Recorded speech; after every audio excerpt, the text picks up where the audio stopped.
Kembali lagi di Cerita Cinta Channel. Jangan lupa like, comment, and subscribe ya. Terima kasih. 20 menit perjalanan, akhirnya Hanan sampai di rumah Maryam. Karena begitu antusias, ia hingga berlari menemui sang ibu yang sedang berada di taman belakang. Tiap sore begini, Maryam selalu memberi makan ikan-ikan peliharaannya. "Assalamualaikum, Mah," sapa Hanan lalu tanpa permisi memeluk sang ibu dari arah belakang. "Manja." "Sudah tua, manja," ledek Maryam dengan wajahnya yang datar. Hanan melerai pelukan itu dan ikut berdiri di samping sang ibu. Maryam menoleh melihat sang anak yang begitu nampak bahagia. "Orang itu habis bercerai biasanya murung, gundah gulana, tapi kamu," ucap Maryam menggantung. "Tapi kalau aku, maaf-maaf saja, tidak akan," balas Hanan lalu terkekeh. Lora hanyalah masa lalu kelamnya. Kini ia tak ingin mengingat-ingat itu lagi. Ia hanya akan jadikan sebagai bahan candaan. "Kenapa datang sendiri? Kemana Noah?" tanya Maryam penasaran. Sudah berkali-kali Maryam mengatakan jika biar ia saja yang merawat Noah, tapi Hanan bersikukuh jika ia saja yang merawatnya. Hanan berusaha keras untuk menjadi ayah siaga. Selama persidangan cerainya dengan Lora berjalan, Hanan selalu tidur di kamar Noah. Ia bahkan sudah bisa membuatkan susu untuk anak kesayangannya itu. Hanan ingin menebus semua kesalahannya pada sang anak. Dulu ia begitu acuh, dan kini tidak akan pernah lagi terulang akan hal seperti itu. "Noah bersama Feli dan Tia, Mah. Dia baik-baik saja," jawab Hanan apa adanya. Bahkan demi memberikan yang terbaik, Hanan memberi 2 babysitter untuk sang anak, Feli dan Tia. "Apa rencanamu setelah ini?" tanya Maryam lagi. Selesai memberikan makan ikan, Maryam lebih dulu mencuci tangannya. Lalu duduk di salah satu gazebo bersama sang anak. "Aku akan segera menikahi Sena, Mah," jawab Hanan jujur. Memang seperti itulah rencananya dekat-dekat ini. Maryam tak langsung menjawab. Ia menatap lekat anak bungsunya ini. "Menikah? Iya," jawab Hanan yakin. Ia bahkan memberitahu Maryam jika ia sudah mengurus surat-surat nikahnya dengan Sena. Saat ia ke Palembang besok, ia bisa segera mengucapkan ijab kabul. "Han, jangan terlalu terburu-buru, Nak. Lebih baik kamu datangi dulu rumah Sena. Perkenalkan siapa kamu. Apa statusmu pada kedua orang tua Sena?" jawab Maryam dengan suara yang sangat lembut, mencoba memberikan pengertian.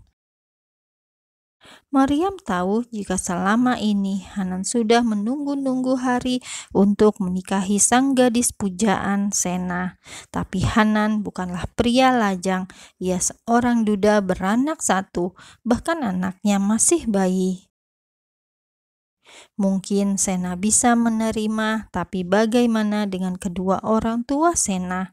Ikhlaskah mereka menikahkan sang anak dengan Hanan?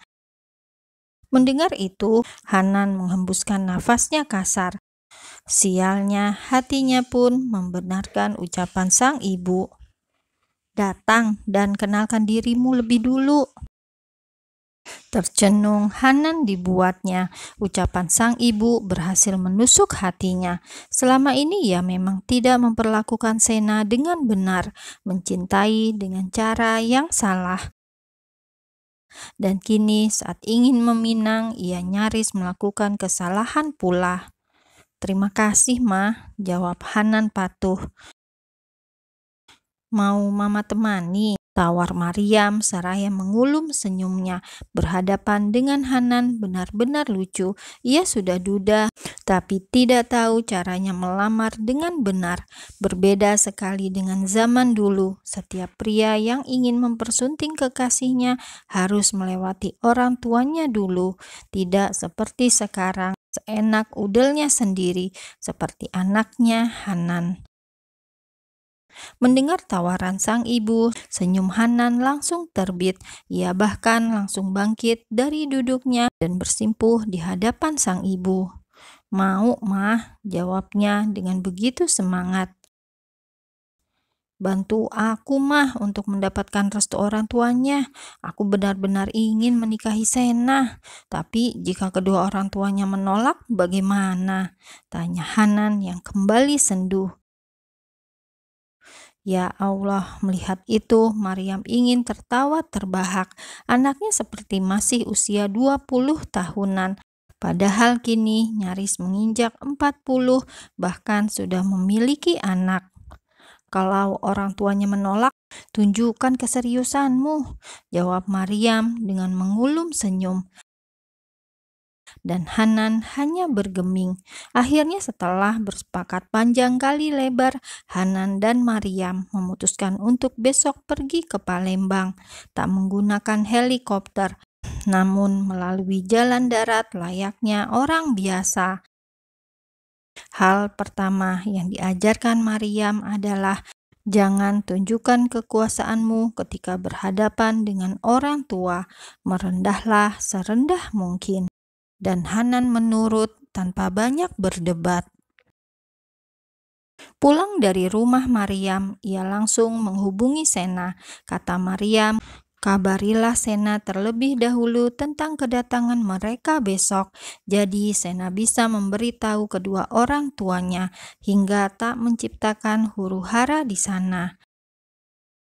Awalnya Hanan tak setuju karena sebenarnya ia ingin memberikan kejutan. Tapi saat Maryam kembali berceramah, akhirnya ia menurut. Duduk di sisi box bayi Noah, panggilan Hanan pada sang kekasih terhubung. Hanan berbicara dengan pelan agar tak membangunkan sang anak yang sedang terlelap. "Katakan pada mama dan bapak, besok aku dan mama akan datang ke sana melamarmu," jelas Hanan. Mendengar itu, jantung Sena berdebar, debaran yang membuat kedua pipinya mengeluarkan semburat merah. Sena tersenyum seraya menggigit bibir bawahnya dengan pelan. "Benarkah?" tanyanya tidak percaya. Sena memang sudah mengetahui tentang perceraian Hanan dengan istrinya. Namun ia pikir Hanan masih butuh waktu untuk mengobati luka perceraian itu. Namun ternyata dugaannya salah. Belum lewat seminggu, Hanan sudah mengatakan kesungguhannya untuk menikahi dirinya. "Benar sayang, kamu tidak percaya padaku. Ingin mama yang mengatakannya agar kamu percaya?" tanya Hanan yang ikut tersenyum pula.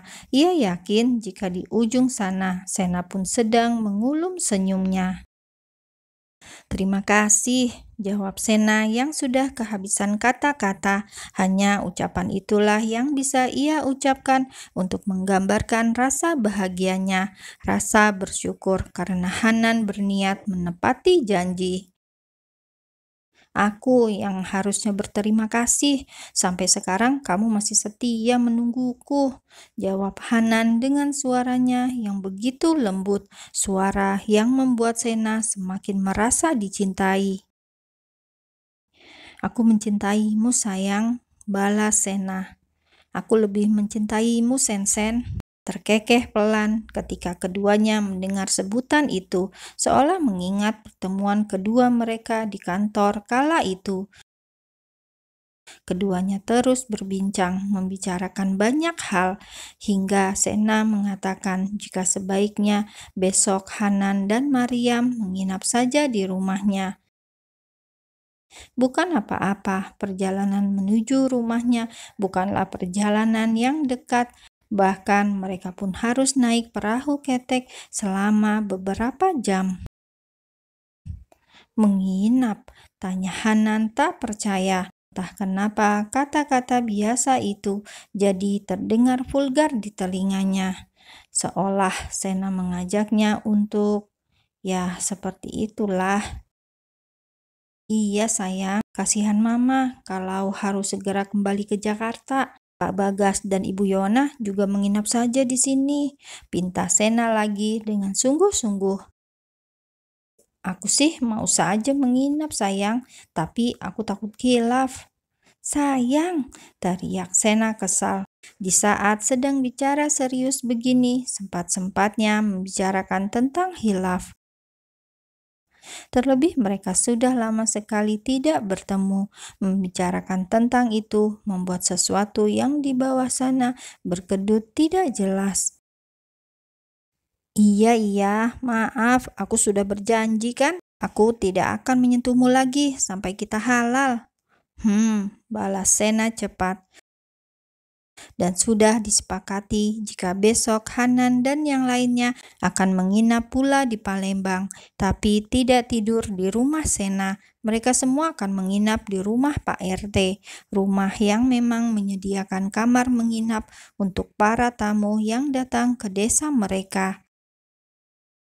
Karena masih menerapkan pasar apung, kadang banyak pula warga kota yang ke sini untuk berpariwisata. Dan kepala RT lah yang menyambut kedatangan mereka.